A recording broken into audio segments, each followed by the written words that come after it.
Alors je me présente pour ceux qui ne me connaissent pas, je suis le maire de Talence. Je suis très heureux de vous accueillir ici, dans cette salle qui ce matin a connu quelques incidents. Un groupe d'extrémistes est venu casser toutes les vitres en voulant s'opposer à la réunion de ce soir. Donc tout est rentré dans l'ordre, les services ont été exceptionnels. Donc on peut tenir... Merci. Merci pour eux.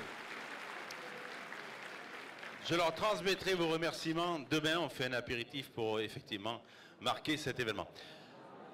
Pour le reste, vous n'êtes pas invité. Ah, pas de promesses électorales.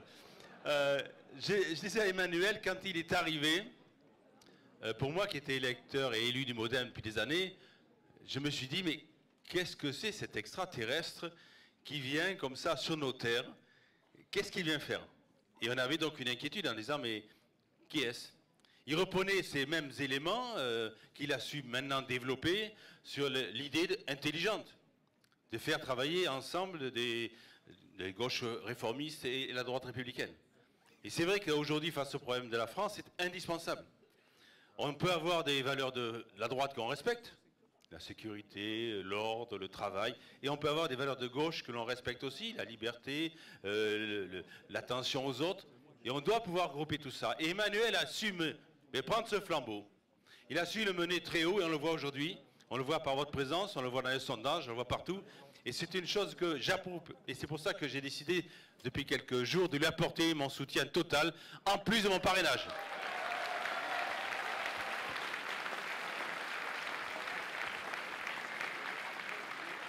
Alors, je surveille l'heure parce qu'on m'a laissé 2-3 minutes, j'ai dit 3-4 en comptant la taxe.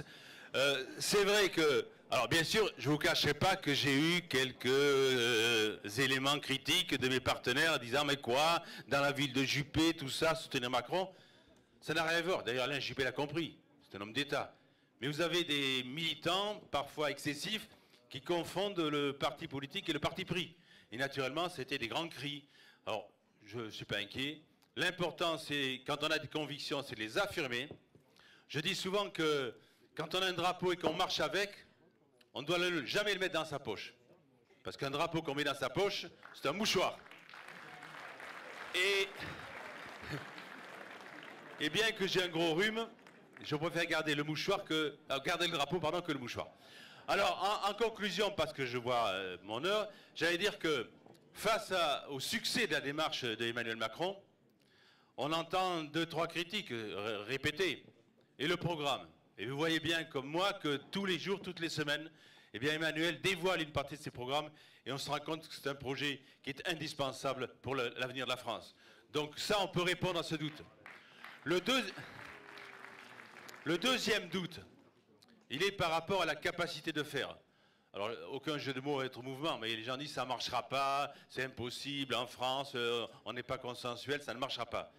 Eh bien, j'apporterai une réponse d'optimisme au travers d'une seule phrase.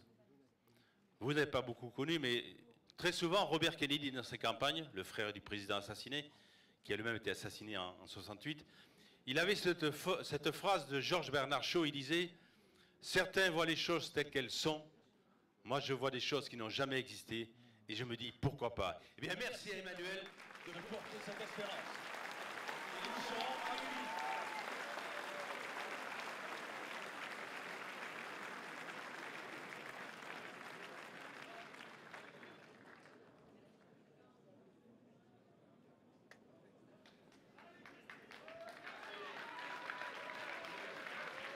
Bonjour à tous. Donc pour ceux qui ne me connaissent pas, je m'appelle Cathy Fabre. Je suis référente adjointe pour En Marche Gironde, aux côtés de notre référente départementale Tanguy Bernard. Et aux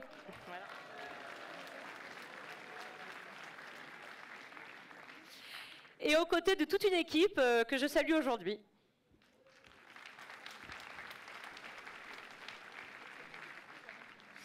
J'en profite aussi pour saluer les référents des départements voisins qui sont parmi nous ce soir, de la Nouvelle-Aquitaine. Donc merci beaucoup.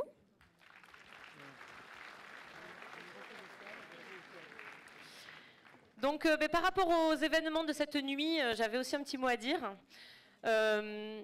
finalement, ces actes de vandalisme, moi, ce que je souhaitais dire, c'était que c'était un déni de démocratie et que finalement, ça nous renforce encore plus dans notre détermination, justement, de défendre le projet de société que nous voulons.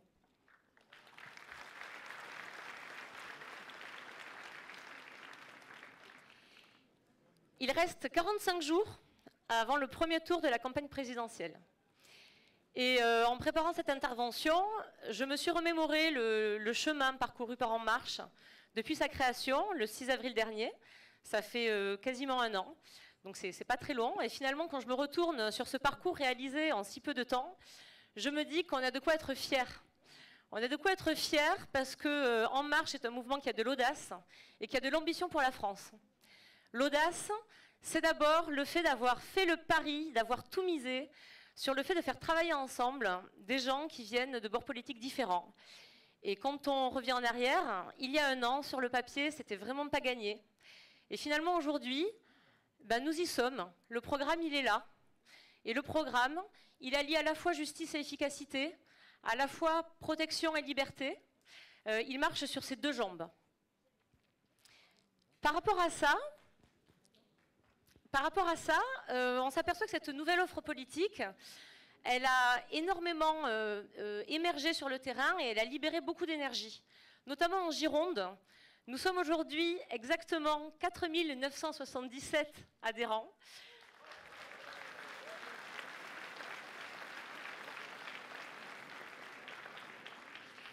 Qui sont coordonnés par 77 comités locaux qui maillent le territoire.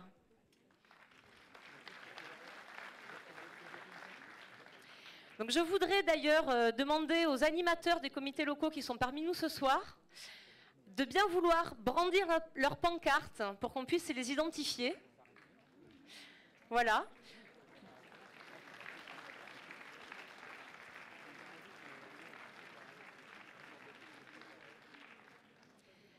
Donc j'ai un message pour vous. Vous êtes des citoyens et des citoyennes engagés. Vous êtes la locomotive du mouvement. Vous mobilisez vos troupes pour être toujours présents sur le terrain.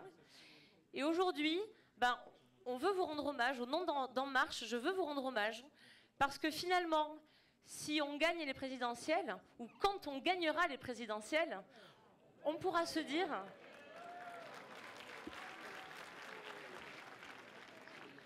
On pourra se dire que c'est en grande partie grâce à vous. Voilà, donc effectivement, je souhaitais que la salle vous applaudisse chaleureusement. Merci beaucoup. Donc il me reste encore un message à faire passer. Ce message, c'est que rien n'est écrit. Et les supporters du PSG en savent d'ailleurs quelque chose. Hein.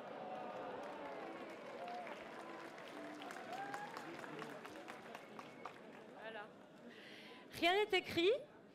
Et nous avons parmi nous Éric Pouillat, qui est également référent adjoint pour En Marche Gironde, qui a l'expérience de nombreuses campagnes. Et lui nous met sans cesse en alerte par rapport à deux points principaux. Le premier point, c'est qu'une campagne présidentielle, souvent la victoire se joue à pas grand-chose, à quelques pourcentages. Et donc finalement, si chacun d'entre nous, si chaque adhérent se donne comme objectif de convaincre 5 personnes de son entourage, finalement tous ensemble, on arrivera à convaincre 1 million d'indécis. C'est pas rien et c'est atteignable.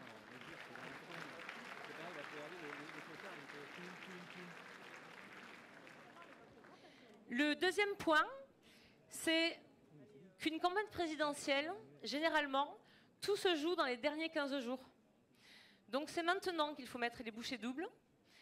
Nous avons besoin, et la France a besoin, d'un président qui soit visionnaire, qui soit fédérateur, qui soit européen, qui soit optimiste, qui soit bienveillant. Eh bien, je suis heureuse de vous dire qu'on l'a trouvé.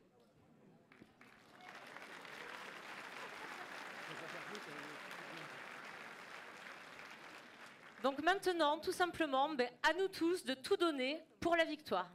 Je vous remercie.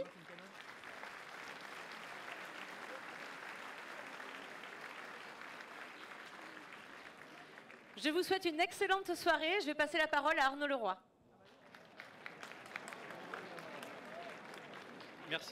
Merci Cathy pour le passage de relais. Bonsoir Bordeaux, bonsoir Talence. J-45 les amis. J-45. Attention, Cathy a sonné le petit tocsin.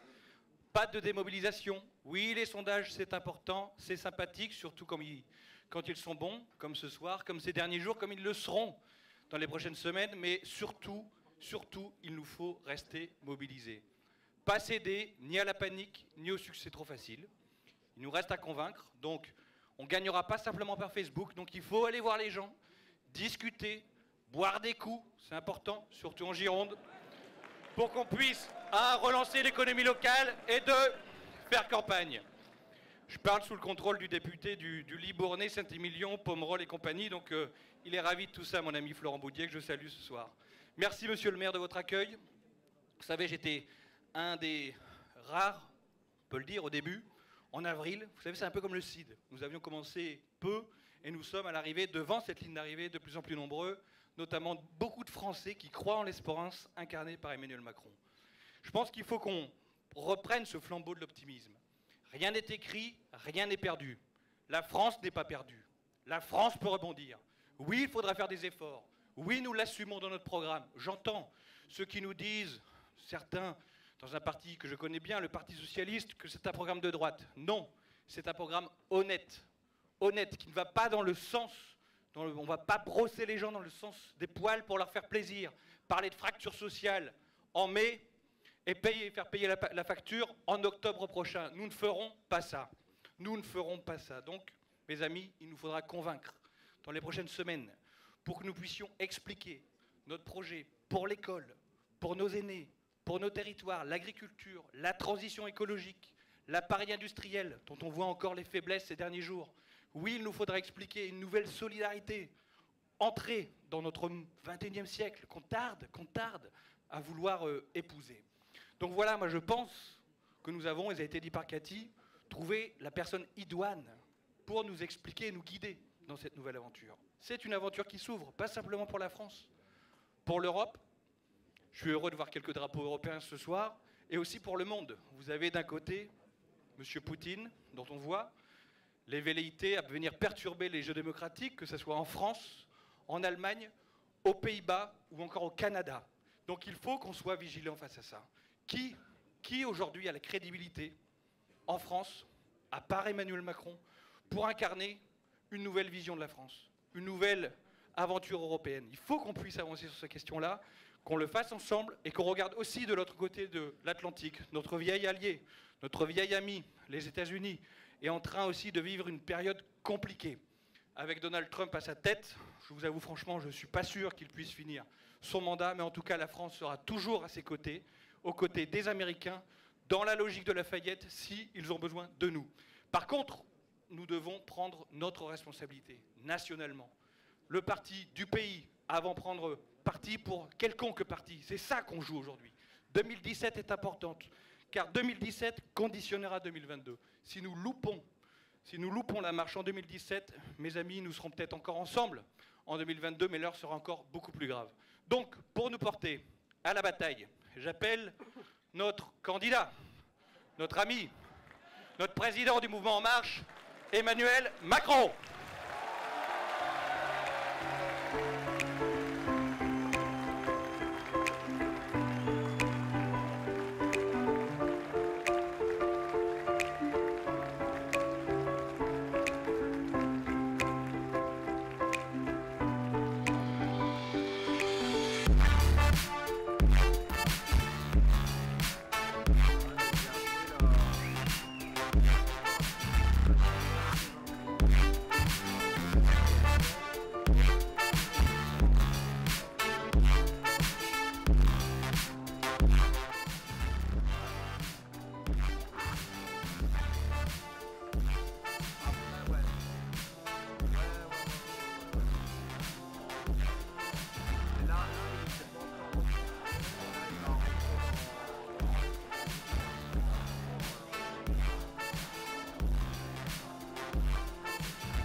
Merci à vous.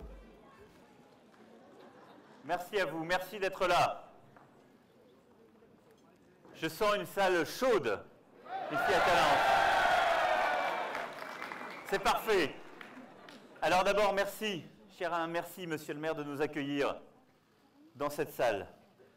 Merci de nous accueillir. Merci à toi, à ton équipe. Merci aussi à toutes celles et ceux qui, ce matin, ont découvert une salle abîmée par des casseurs, des ennemis de la démocratie. Malheureusement, il y en a toujours. Sans ton engagement, sans votre engagement, nous n'aurions pas pu tenir ce rassemblement ce soir. Donc, je veux vraiment te remercier de nous accueillir, te remercier pour ton courage parce que tu n'as pas eu peur face aux insultes et aux casseurs, et remercier toutes celles et ceux qui ont passé la journée à remettre en état cette salle pour nous accueillir.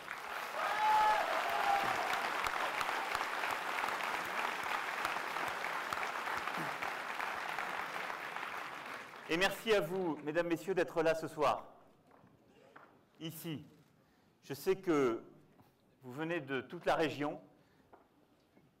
Certains même viennent de l'île d'Oléron, de ce que j'ai compris en arrivant. Des Landes, de Royan, Bergerac toujours fidèle. Nantes aussi, donc non seulement de la grande région, mais du Grand Ouest français. Donc merci d'être là. Vous êtes parfois venus de loin. Je sais que vous attendez depuis longtemps, donc je suis heureux d'être là avec vous aujourd'hui.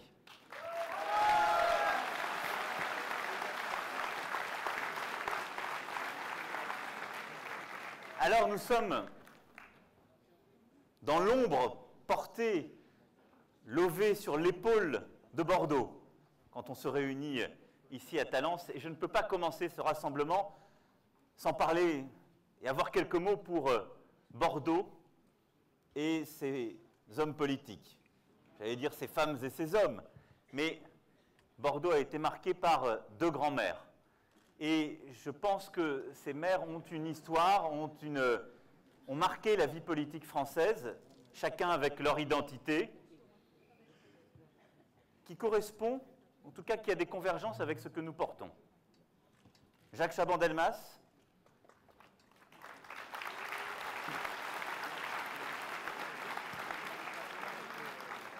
a su porter pendant des années une volonté de renouveau. La nouvelle société, la capacité à penser la transformation sociale, le changement. Il a porté, avec Jacques Delors, qui était à l'époque dans son équipe, cette volonté de transformer le pays, cette nouvelle société. Et il a marqué cette ville et l'histoire politique de notre pays. Il l'a marqué parce qu'il a supporté alors des convergences et une volonté de renouveau, une volonté de rassembler toutes celles et ceux qui étaient prêts à travailler ensemble.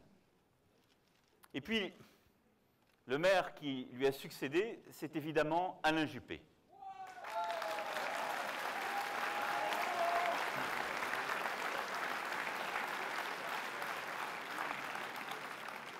Alors, nous avons des différences. Il m'a parfois fait des reproches. Il est allé jusqu'à me reprocher mon âge. Bon. Je pense que, d'abord, ça n'est pas une maladie incurable. Ensuite, il y a des moments dans la vie d'un pays où ça peut même être un atout. Et pour ma part, je n'en ai jamais fait un étendard. Mais donc, au-delà de ce petit coup de griffe qui importe peu face à la lourdeur d'autres coups portés, je voulais ici saluer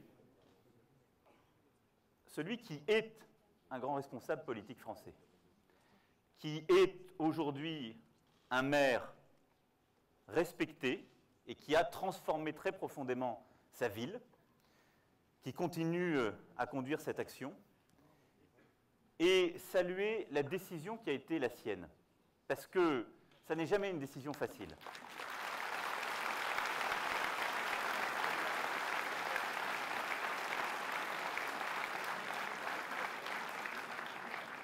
Et donc, lorsqu'on a sa carrière, qu'on a eu son engagement, reconnaître le besoin qu'a aujourd'hui notre pays, à la fois de renouvellement et en même temps d'extrême probité. Ça n'était pas facile et il l'a fait. Il y a très peu de gens qui sont capables de faire ça. Et donc, je voulais ici, sans plus en rajouter, mais dire mon estime pour, au-delà du travail qui est le sien aujourd'hui, la décision qui a été la sienne et surtout les termes de celle-ci. Parce que j'en partage très profondément le constat. Nous sommes à un moment grave de notre pays. Nous ne sommes pas à un moment innocent. Nous sommes à un tournant de l'histoire de la France. Il y a en effet aujourd'hui des défis inédits. Celui de la transformation numérique, de la transformation écologique, du risque terroriste, d'un monde qui est en plein chamboulement et où les puissances historiques sont en train de changer, où de nouvelles puissances plus autoritaires émergent, où l'Europe est menacée par la montée des extrêmes, le doute qui s'est installé, et où la France est profondément fracturée par, on l'a encore vu ce matin, des divisions, un doute sur son propre destin, une forme de désaccord avec elle-même. Et donc, aujourd'hui, dans cette campagne présidentielle, nous aurons à choisir le destin français. Nous aurons à choisir l'avenir que nous voulons donner à notre pays. Et vous toutes et tous qui êtes là ce soir, nous sommes porteurs d'une réponse qui est proposée à nos concitoyens. Et c'est cette réponse dont je veux vous dire quelques mots ce soir, en partageant avec vous 3 convictions profondes, 3 lignes rouges que nous aurons jusqu'au bout de cette campagne présidentielle. La première conviction, c'est la révolution culturelle que nous sommes en train de conduire, que nous sommes en train de réussir, et que vous toutes et tous qui êtes là illustrez.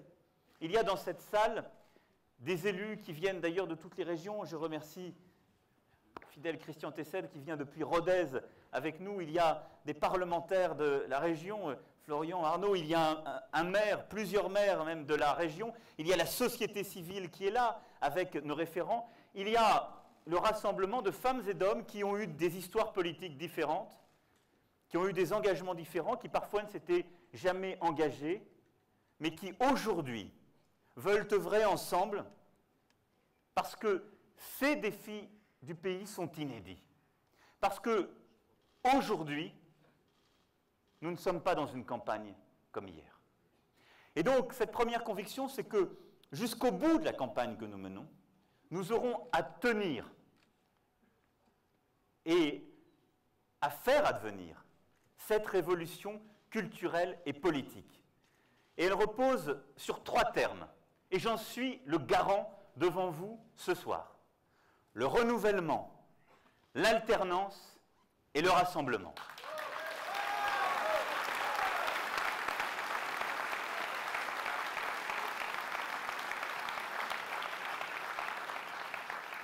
Le renouvellement, c'est la promesse initiale.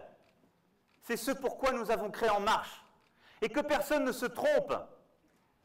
Si nous avions été des suiveurs, des opportunistes, nous n'aurions pas pris tant de risques. Le renouvellement, nous l'avons construit. Vous l'avez construit en acte, en décidant de prendre des risques. Pour ma part, en quittant le gouvernement, en quittant la fonction publique et en partant avec vous à la conquête justement du pays et du siècle qui advient. Le renouvellement, vous avez décidé de le porter en venant d'horizons divers, en vous engageant bien souvent pour la première fois. Et donc, nous en sommes les dépositaires. En Marche ne sera aucun parti aujourd'hui existant. Aucun. Cette promesse initiale, je la tiendrai jusqu'au bout.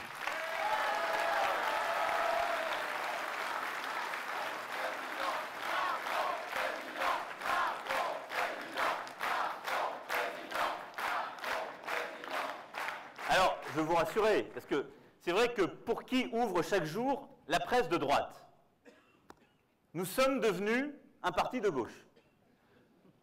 Mais rassurez-vous, ouvrez la presse de gauche. Nous sommes alors devenus un parti de droite.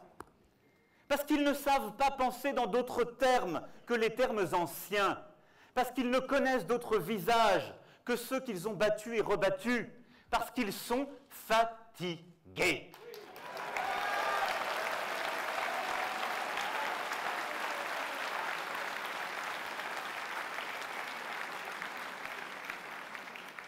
Donc je veux profondément les rassurer, vous rassurer, l'engagement du renouvellement persistera parce qu'il est notre force, parce qu'il est le cœur de la promesse. Il se traduira comment? Par l'émergence de visages nouveaux, ceux que vous voyez sur le terrain, les femmes et les hommes qui seront dans les prochaines semaines investis pour les législatives.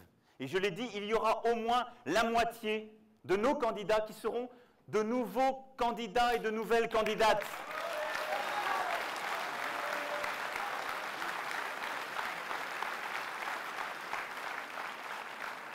Et donc, je veux ici vous le dire, En Marche, ça n'est pas un risque pris par 200 000 Françaises et Français pour ripolliner l'ordre ancien. Non. N'en déplaise à certaines ou certains.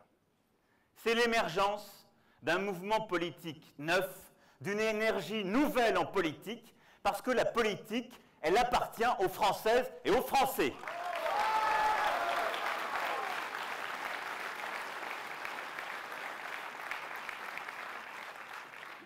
Ensuite, c'est la promesse du rassemblement.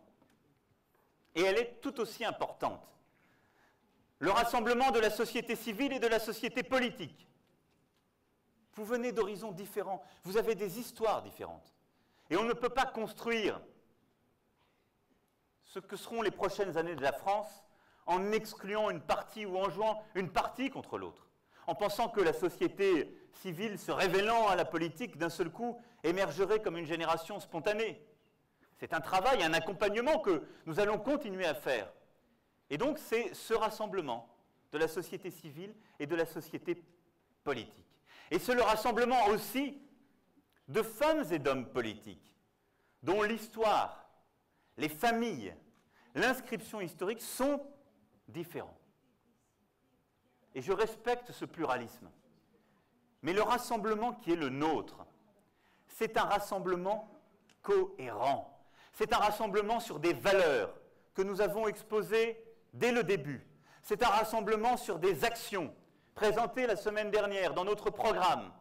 C'est un rassemblement de cohérence qui construira une majorité de projets. C'est cela, ce rassemblement inédit, que nous sommes en train de forger.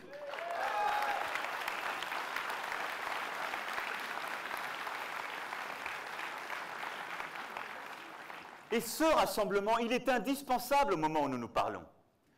Personne ne peut prétendre, demain, gouverner et légiférer avec un parti unique.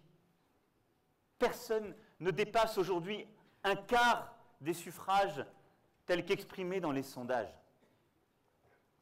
On ne peut plus compter sur le fait majoritaire français pour gouverner demain avec des vrais équilibres, un vrai débat. Il faut donc construire cette majorité de projets.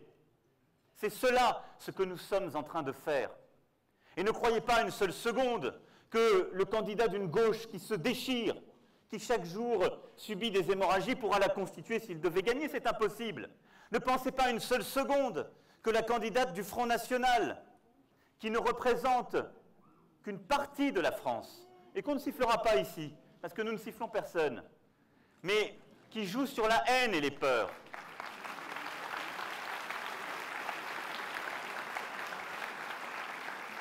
Qui joue sur la haine et les peurs, puisse une seule seconde construire une vraie majorité qui permettra de gouverner. Et ne pensez pas non plus que le triste candidat de la droite qui marie aujourd'hui les réactionnaires et les opportunistes puisse construire quoi que ce soit.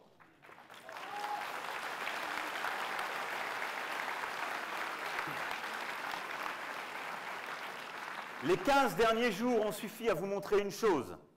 Ils ne partagent plus les mêmes valeurs. Ils n'ont plus de mêmes projets. Le moindre coup de vent fait filer tout le monde. Ils reviennent dès après, quand l'intérêt est là et chantent ses promesses.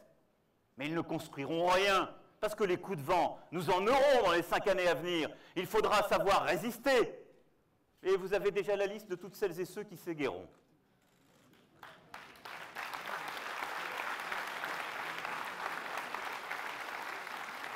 Donc oui, cette majorité de projets, c'est celle que nous construisons par le rassemblement des femmes et des hommes de bonne volonté, dans un pluralisme respectueux et cohérent. C'est cela, aujourd'hui, notre action.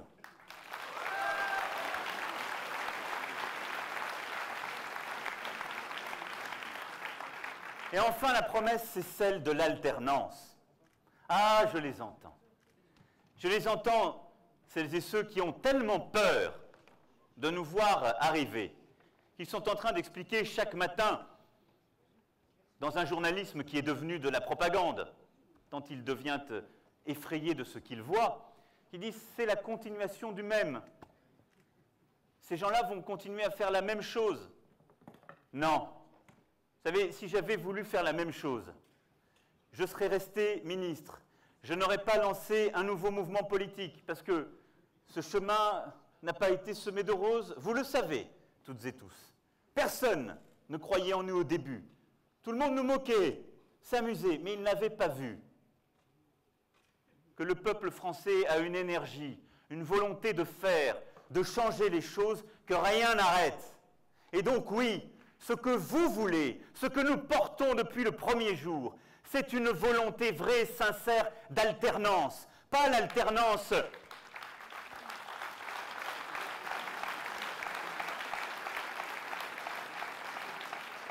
pas l'alternance mécanique d'une droite qui dit que tout ce que la gauche a fait était forcément mal, ou d'une gauche qui, de manière pavlovienne, détricote tout ce que la droite a pu faire, mais d'une alternance qui, enfin, veut porter un projet moderne, nouveau pour le pays, qui réconcilie certains, qui assume des choix clairs, des valeurs claires, et qui porte un projet. Cette alternance, c'est la nôtre, et c'est celle à laquelle nous serons fidèles jusqu'au bout.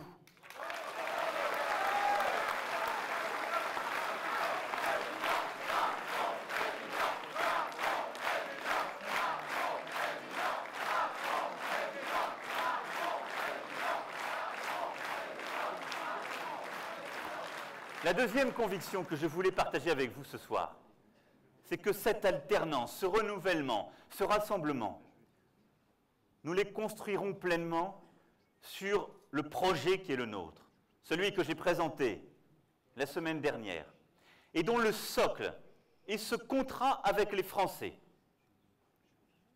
6 chantiers fondamentaux. Pourquoi j'ai parlé d'un contrat ? Parce que je veux que nous retrouvions la sève de nos institutions, leurs principes, leurs pratiques. Un président ne s'occupe pas de tout tout le temps. Un président n'a pas vocation à être en charge de tout et responsable de tout. C'est impossible à tenir et cela rend malheureux. Le président s'engage sur un projet complet, il en délègue l'application à un Premier ministre et un gouvernement qu'il nomme, à une majorité qu'il construit et qui procède de son élection, et il définit les responsabilités. Et il les définit dans son gouvernement, au Parlement, avec les territoires, en confiance, et donc en associant également l'ensemble des territoires concernés, les régions, les départements, les communes et les intercommunalités, en donnant aussi une responsabilité à la société civile, aux syndicats, aux associations. Et il doit se concentrer sur un cap, sa vision, ce qu'il a fixé pour le pays. Et le cap que j'ai défini, c'est celui de faire entrer la France dans le XXIe siècle, de lui permettre de porter sa chance dans ce siècle nouveau, de saisir les opportunités et en même temps de donner à chacune et chacun sa chance dans le siècle qui advient. C'est cela le cap qui doit être le nôtre. La réconciliation de la liberté et de l'égalité, de la protection et d'une libération.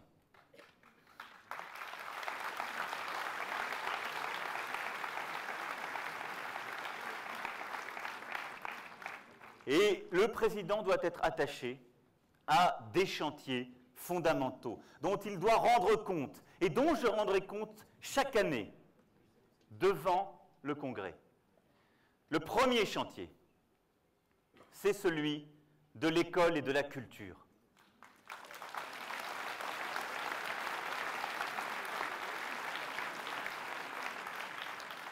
C'est celui par lequel on construit à la fois la transmission de nos valeurs, des savoirs fondamentaux et la capacité aussi à s'émanciper dans la société.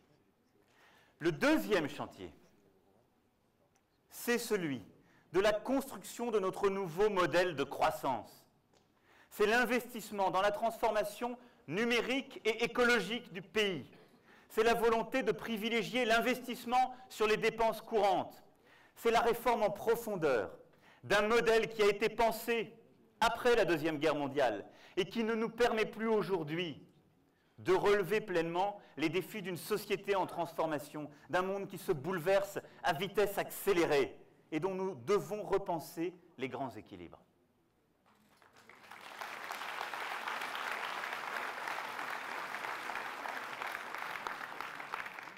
Le troisième chantier, c'est celui de la sécurité et de la protection de nos concitoyens. Il n'y a pas de liberté qui vaille s'il n'y a pas avec elle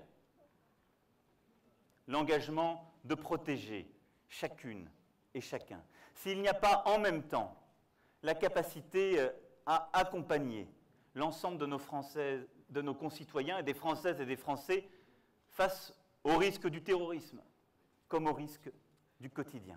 C'est un engagement fort, essentiel, que le président de la République doit prendre et suivre tout au long de son mandat.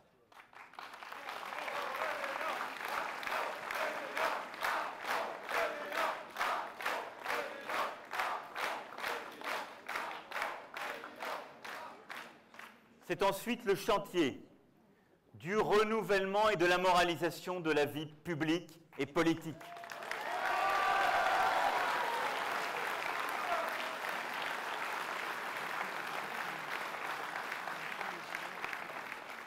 Je viens d'en parler, mais au-delà des engagements que je viens de prendre, c'est aussi la construction d'une vie politique assainie, débarrassée des conflits d'intérêts, débarrassée des usages qui manifestent quoi, au fond?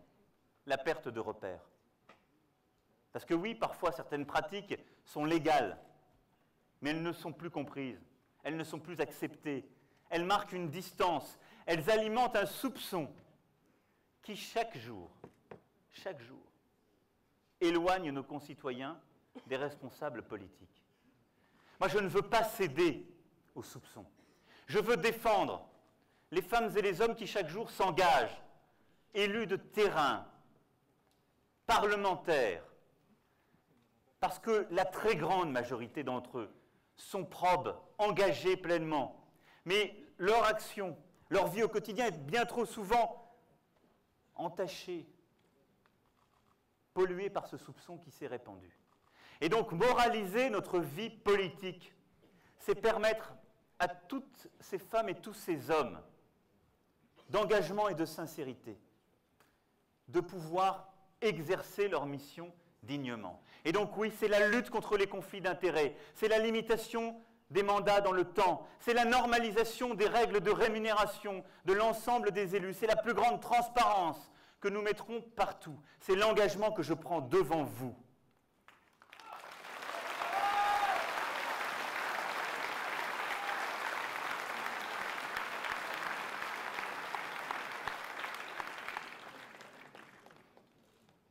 Enfin, le chantier de l'Europe est absolument essentiel. 1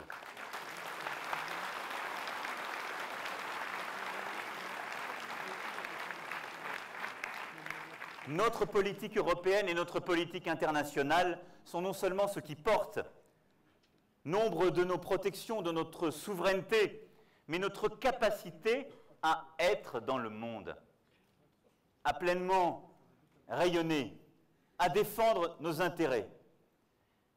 Et donc oui, nous croyons dans l'Europe. Nous n'y croyons pas de manière béate, nous n'y croyons pas de manière naïve, comme j'en entends certains. Nous y croyons de manière déterminée, exigeante. Et ce que nous devons aujourd'hui faire, notre défi qui est immense, et je vois chaque jour tant de commentateurs presque abandonner cette bataille. J'en entends chaque jour qui me disent « Mais vous êtes fous, vous pensez, vous défendez l'Europe? Vous pensez que vous allez être élu? Les Français ne croient plus dans l'Europe. Le Front National va gagner cette bataille. L'Europe, les Français ne veulent plus l'entendre. » Ça, c'est la trahison des clercs. Ça, c'est la démission. Ça, c'est la honte, en quelque sorte, de soi. C'est la volonté de ne plus défendre ce qui nous a fait, ce qui nous a porté. Ne laissons pas la critique de l'Europe aux anti-européens.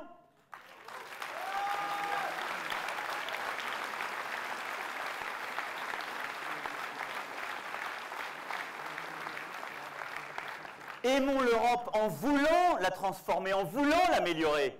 J'étais la semaine dernière au Salon de l'Agriculture. Je suis passé le lendemain d'une candidate qui avait un discours assez simple, qui disait « Le problème, c'est l'Europe. Moi, je vais vous faire une PAC française, ça sera beaucoup plus simple. » Formidable.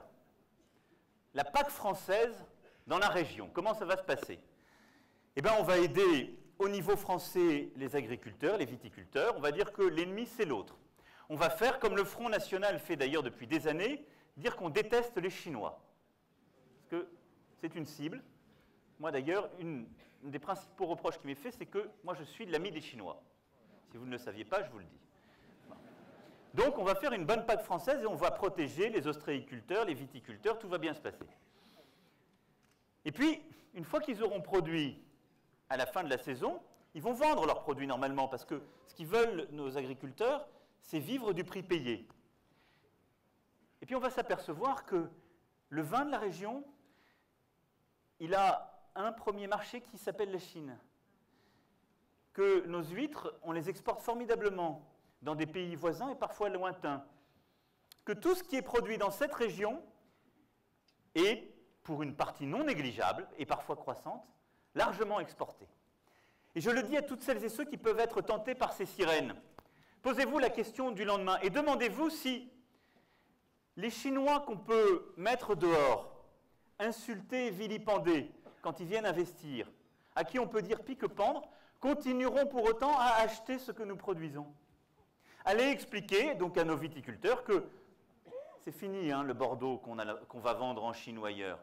Allez expliquer à quelques centaines de kilomètres d'ici, et d'ailleurs tout près d'ici, à celles et ceux qui travaillent dans l'aéronautique, que ce qui représente à peu près un tiers de la production locale qui est exportée, c'est terminé. Parce que j'ai sans doute une nouvelle qui a échappé au Front National et à Marine Le Pen. C'est que le protectionnisme se heurte toujours aux intérêts de l'autre. Et qu'on peut décider d'être protectionniste chez soi, mais il y a toujours une contrepartie. Et il ne faut pas penser bien longtemps pour crédiblement expliquer à nos concitoyens qu'on va fermer la porte aux Chinois, mais que les Chinois continueront à acheter eux nos produits.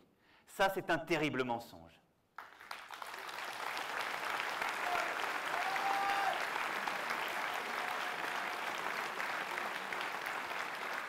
Et donc, oui, mes amis, nous sommes dans un monde ouvert. Nous produisons, nous vendons à l'export, nous avons besoin de continuer à faire cela.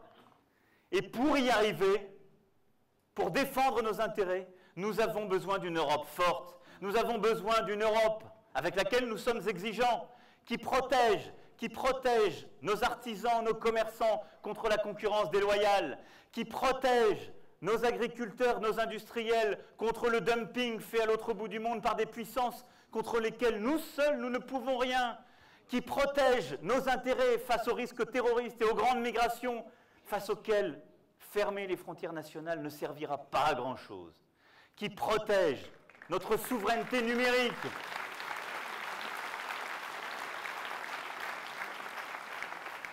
Donc oui, le projet qui est le nôtre, c'est un projet européen et exigeant, un projet européen d'avenir, mais en aucun cas une promesse de repli. Et oui, ce chantier sera fondamental avec celui de la politique internationale et en particulier d'une vraie politique africaine que je veux conduire durant ce quinquennat. Parce que l'Afrique...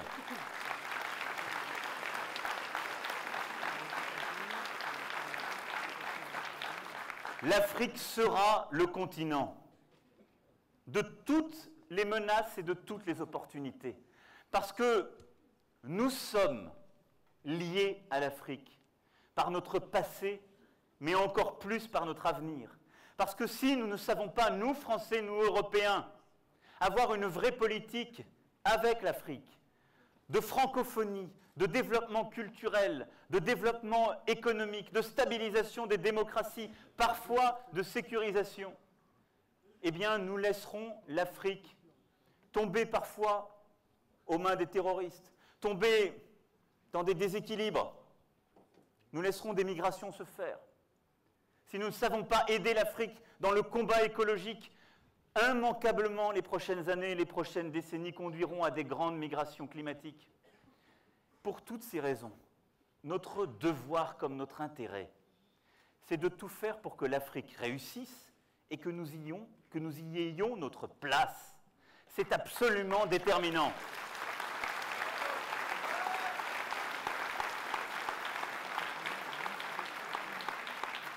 Parce que là aussi, je vous dois une vérité, nous ne construirons pas de mur entre la France et l'Afrique.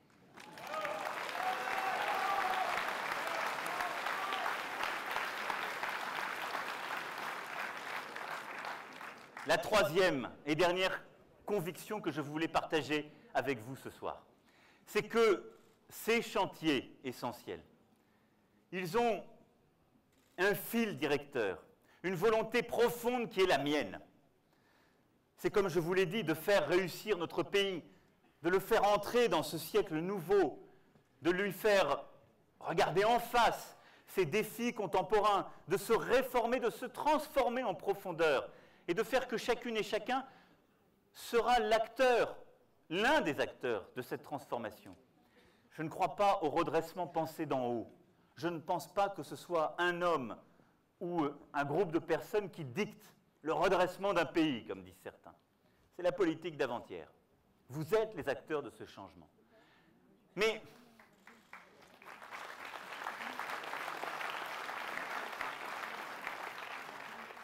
on ne peut pas simplement promettre au pays qu'il va réussir formidablement.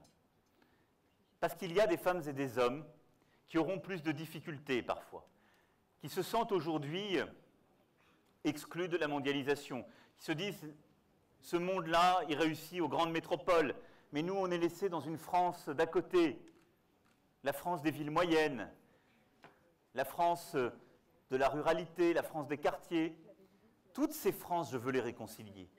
Et je veux qu'elles participent au même projet de réussite. Parce que nous ne réussirons pas si certains seulement réussissent.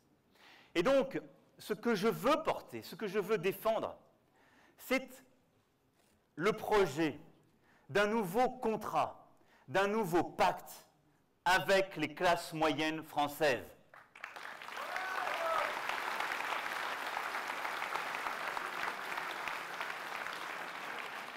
Ce que nous sommes aujourd'hui en train de voir partout dans les démocraties occidentales, ce sont des pays qui se fracturent entre ceux qui réussissent et qui voient le monde comme une opportunité et ceux qui se sentent exclus, entre les 1% les plus riches et les classes moyennes partout, qui se disent « cette mondialisation, elle n'est pas faite pour moi ».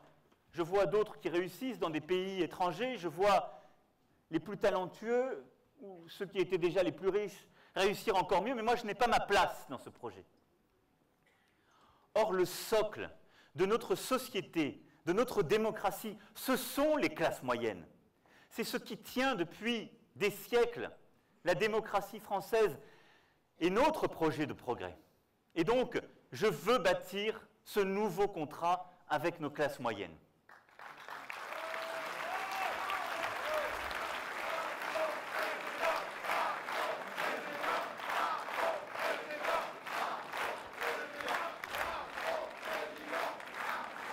Or aujourd'hui, nos classes moyennes et nos classes populaires, elles ont d'abord peur pour leur réussite économique et sociale. Elles se disent, cette mondialisation n'est pas faite pour moi, elles se disent, mes enfants réussiront moins bien, et donc elles se sentent fragilisées. Pour y répondre, le projet que nous portons, il a un objectif premier. Je l'ai dit depuis le premier jour. C'est de valoriser le travail. Notre projet, c'est le projet du travail.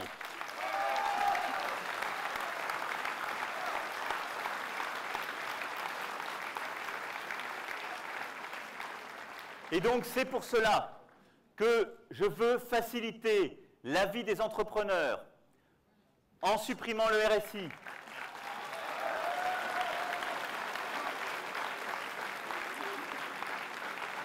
C'est pour cela que je veux simplifier notre droit du travail en renvoyant bien davantage à l'accord majoritaire d'entreprise et l'accord de branche.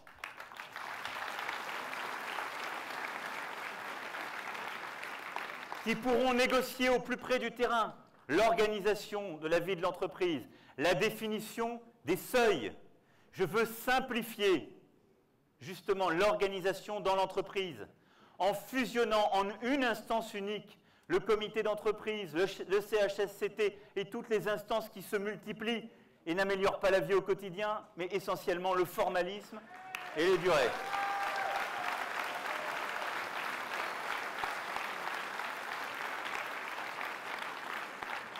C'est pour cela que je veux mener jusqu'au bout la réforme des prud'hommes commencée lorsque j'étais ministre.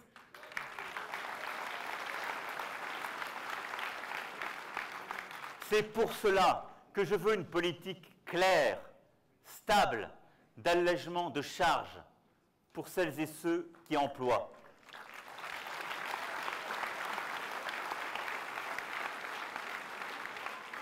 C'est aussi pour ces mêmes raisons que je veux que le travail paye mieux et que donc dans notre projet, nous améliorerons le pouvoir d'achat de toutes celles et ceux qui travaillent, quel que soit leur statut, quelle que soit leur situation.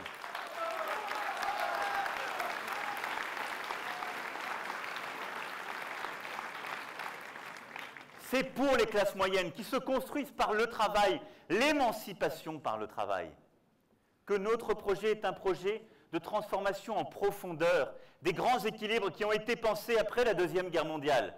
Et donc c'est la réforme du chômage et de la formation professionnelle.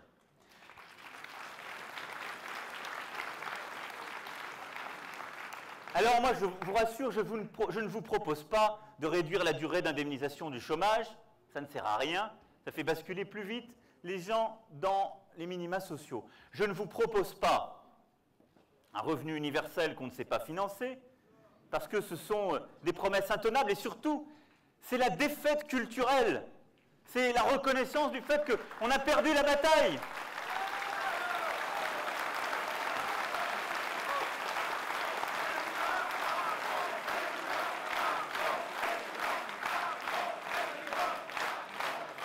Or, nous sommes des battants. Et donc, oui, dans notre projet, il y a d'abord un système universel pour le chômage. C'est un élément de justice.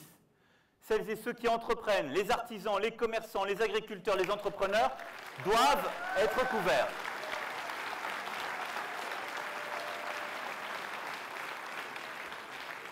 Ensuite, nous ne le finançons plus par les cotisations qui pèsent sur le travail, mais par l'impôt, la CSG, parce que c'est plus clair. Mais la contrepartie, c'est que ce système de droit va avec un système de devoir.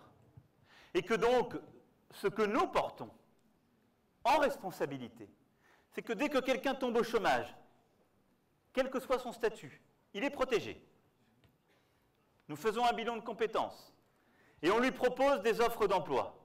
Il peut en refuser 2. Mais à la 3e, il n'a pas un droit au chômage établi. Il doit prendre ses responsabilités. Et s'il ne l'accepte pas, il perd ce droit. C'est la responsabilité qui va avec.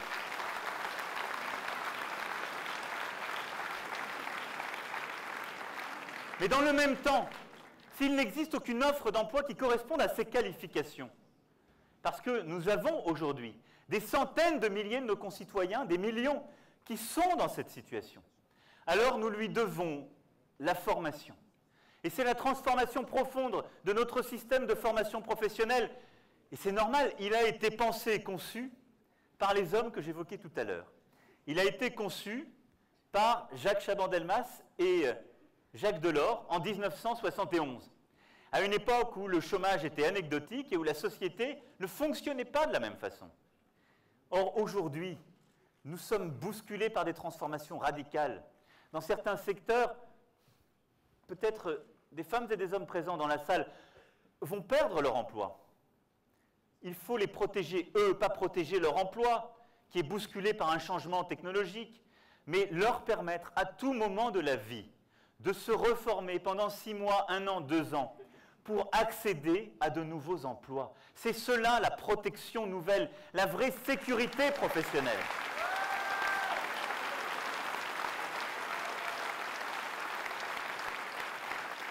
Et c'est pour cela que nous allons aussi investir dans la formation de toutes et tous, des plus jeunes et des moins qualifiés. C'est dans le plan d'investissement que j'ai présenté la semaine dernière pour permettre cette transformation. Tout cela, c'est ce qui nous permettra, par le travail et pour le travail, eh bien, de reconstruire la promesse d'émancipation faite aux classes moyennes françaises. C'est ce rêve que nous avons perdu et que je veux reconstruire. Leur permettre aussi d'être pleinement dans la société, de retrouver du pouvoir d'achat. C'est la réforme que j'ai proposée de la taxe d'habitation. C'est exonérer 80% des Françaises et des Français de la taxe d'habitation qu'ils payent aujourd'hui.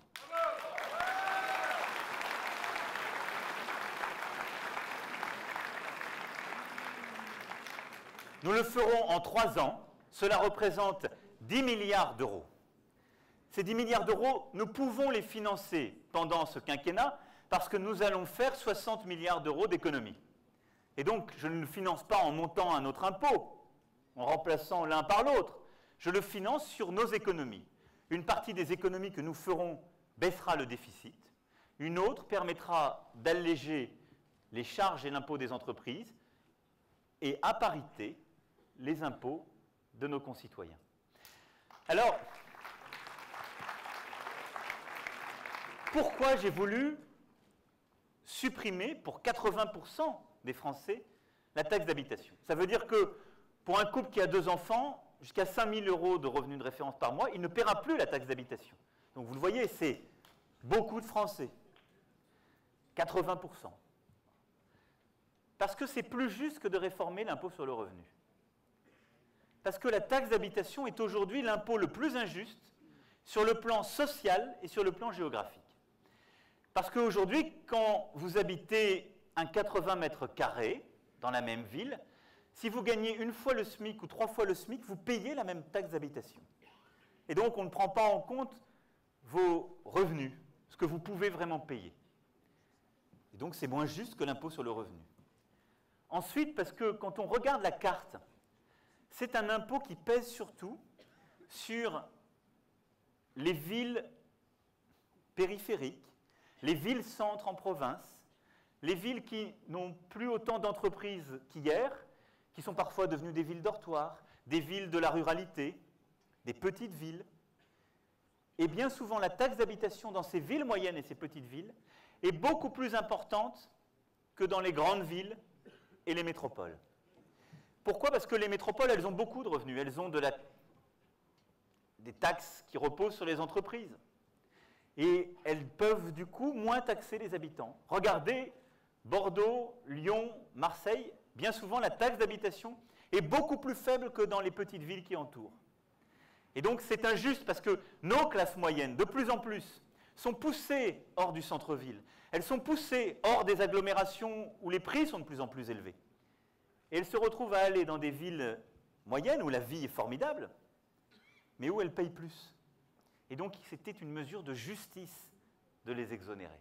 Et donc, ce choix de suppression d'impôts, c'est un choix pour les classes moyennes françaises.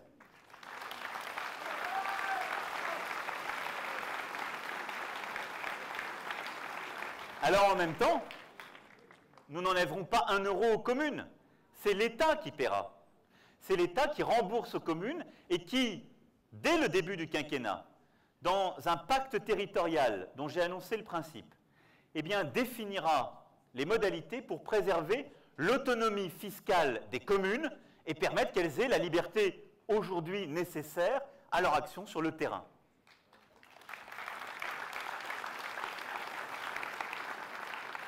Répondre à cette insécurité économique et sociale des classes moyennes, c'est avoir une politique de santé volontariste. Depuis le premier jour, je dis bien depuis le premier jour parce que vous aurez noté que certains, sur les sujets de la santé, ont parfois eu des tâtonnements. Depuis le premier jour, j'ai dit que la santé devait être une priorité, mais que surtout, la santé de nos concitoyens ne devait pas se faire aux dépens des classes moyennes. Quand on propose de dérembourser des petits soins, quand on propose d'un peu privatiser le régime, qui sacrifie-t-on? Les classes moyennes. On ne laisse pas les classes les plus populaires, qui sont à la couverture maladie universelle. On ne laisse pas les plus riches, qui n'ont pas de problème d'accès aux soins. On lèse les classes moyennes. Or, qui aujourd'hui a un problème d'accès aux soins en raison des restes à charge, de ce qu'il faut encore payer? Les classes moyennes françaises. Qui a un problème d'accès aux soins dans la ruralité ou dans les villes intermédiaires, lorsqu'il existe des déserts médicaux, lorsque dans un tiers de nos départements français, il n'y a plus de continuité des soins? Nos classes moyennes. Et donc la politique de santé que depuis le premier jour nous portons, c'est une politique qui continuera à faire des économies sur une politique de prévention plus forte, sur une meilleure organisation entre l'hôpital et la médecine de ville, sur la fin de la tarification à l'activité qui pousse l'hôpital à mal dépenser.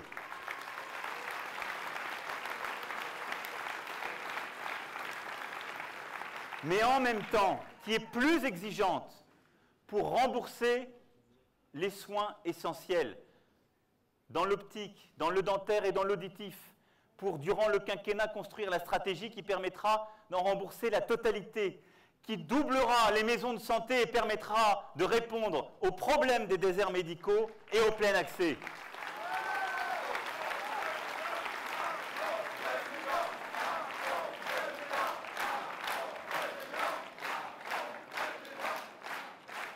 Avoir une politique pour les classes moyennes, c'est aussi répondre à l'insécurité au quotidien qu'elles vivent.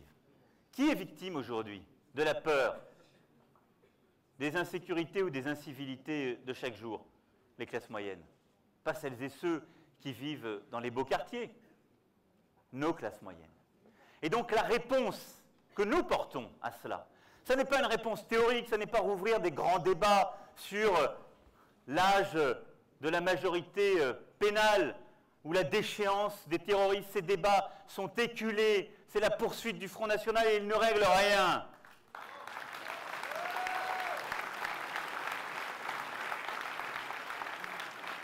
C'est avoir une politique de tolérance zéro, en donnant plus de moyens à nos forces de l'ordre, en s'engageant sur le quinquennat à embaucher 10 000 policiers et gendarmes,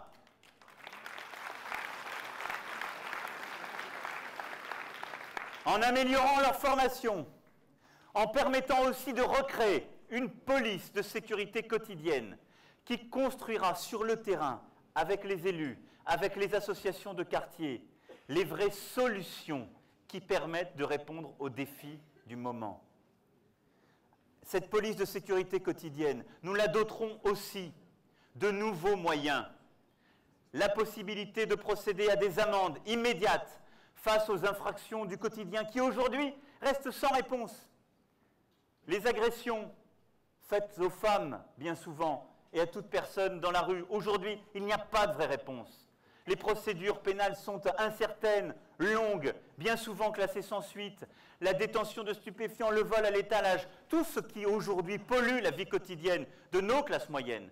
Nous devons donner la possibilité à nos forces de l'ordre d'y répondre de manière immédiate par un pouvoir d'amende.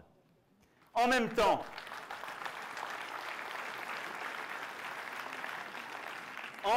nous devons aussi leur donner un nouveau pouvoir. le pouvoir d'injonction d'éloignement du territoire. Qu'est-ce que cela veut dire? Lorsque dans un quartier, une barre d'immeuble, une gare, une bande fait la loi, que personne ne peut véritablement contrôler, que tout le monde a démissionné parce qu'on ne les attrape pas en flagrant délit, nos policiers et nos gendarmes doivent pouvoir, avec l'autorisation du juge, donner instruction à ces individus de quitter le quartier et pouvoir le contrôler pour restaurer la sécurité et la tranquillité.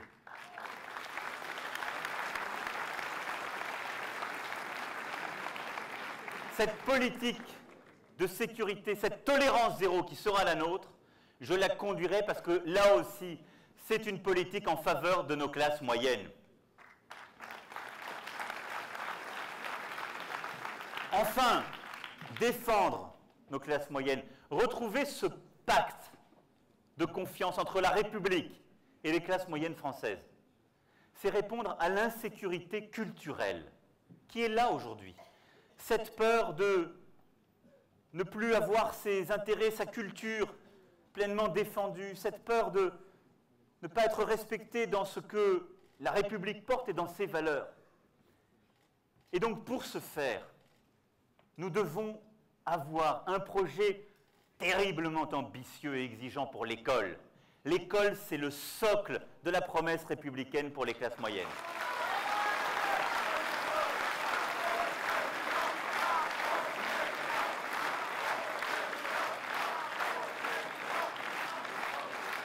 C'est pour cela que je me suis engagé à diviser par 2 le nombre d'élèves par classe en CP et CE1 dans les zones d'éducation prioritaire, à augmenter le nombre d'heures d'enseignement, à donner plus d'autonomie aux établissements pour porter un vrai projet éducatif,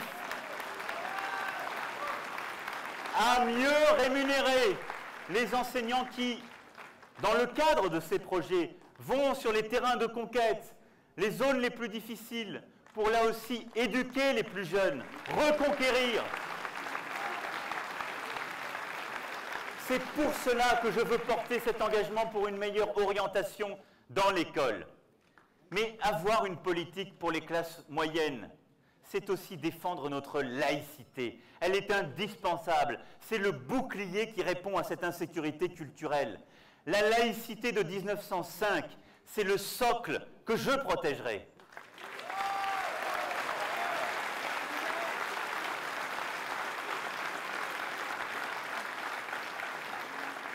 Parce que c'est ce qui permet, partout dans la République, de croire comme de ne pas croire, de ne jamais pointer du doigt quelqu'un sous prétexte que sa religion n'est pas la même. Et je le dis,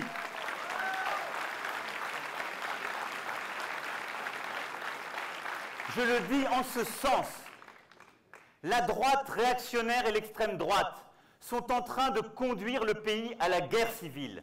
C'est une erreur historique.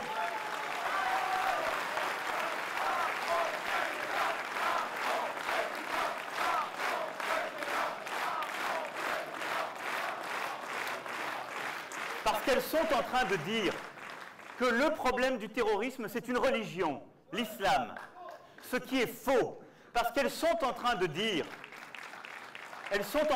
que dans notre pays, les plus de 4 millions de concitoyens qui ont une religion, qui doivent pouvoir la vivre dans le respect des lois de la République, ont quelque chose à voir de près ou de loin avec le terrorisme. Et c'est inadmissible.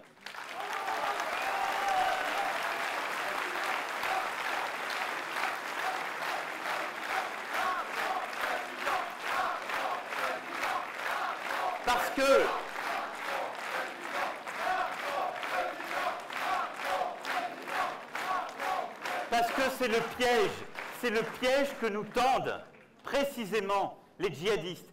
C'est le piège que nous tendent les terroristes islamistes, ce qui n'a rien à voir. Celles et ceux qui utilisent une religion pour un projet totalitaire de suppression. Ce qu'ils nous tendent comme piège, c'est celui de la guerre civile. C'est de nous plonger dans cette guerre entre Français. Ne cédons rien à cela. L'ennemi, ce n'est pas l'autre qui est chez nous.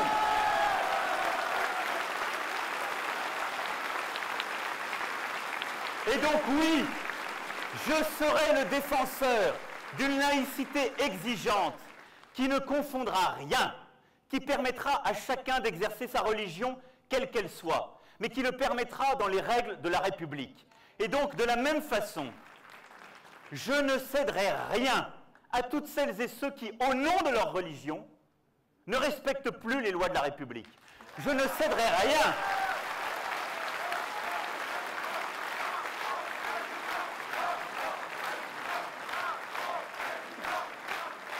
Je ne céderai rien à celles et ceux qui refusent l'égalité entre les hommes et les femmes, à celles et ceux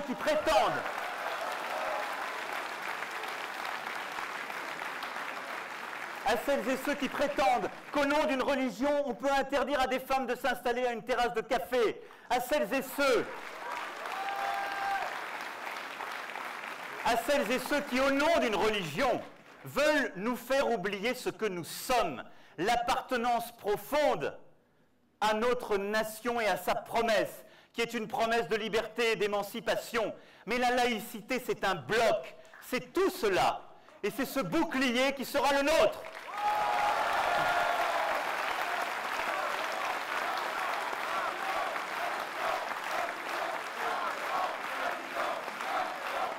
Voilà, mes amis.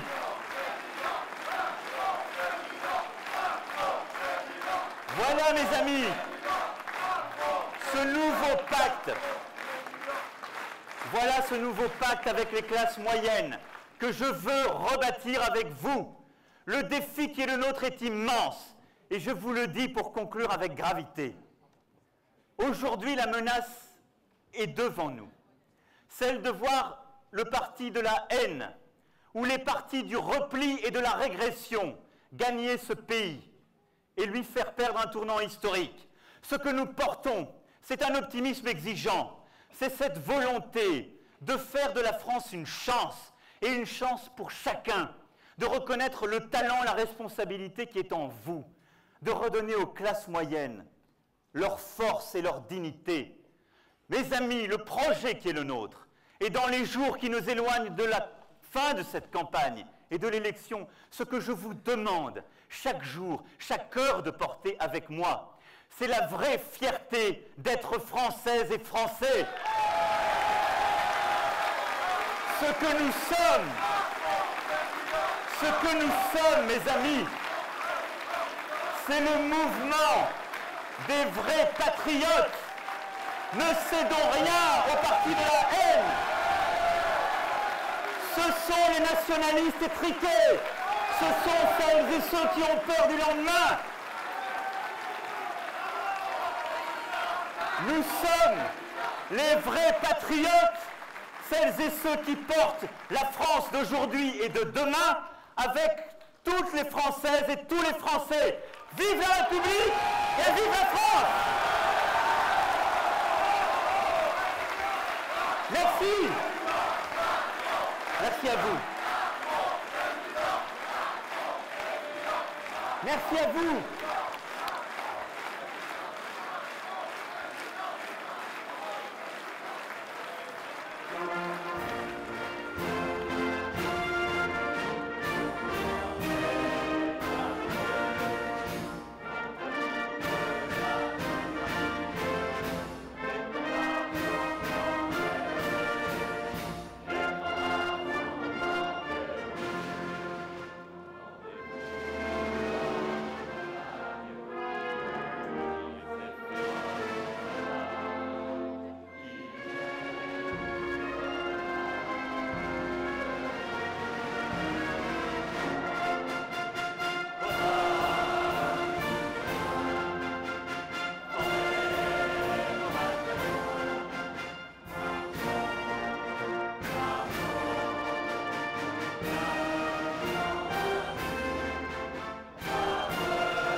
Merci à vous. Merci. Merci à vous.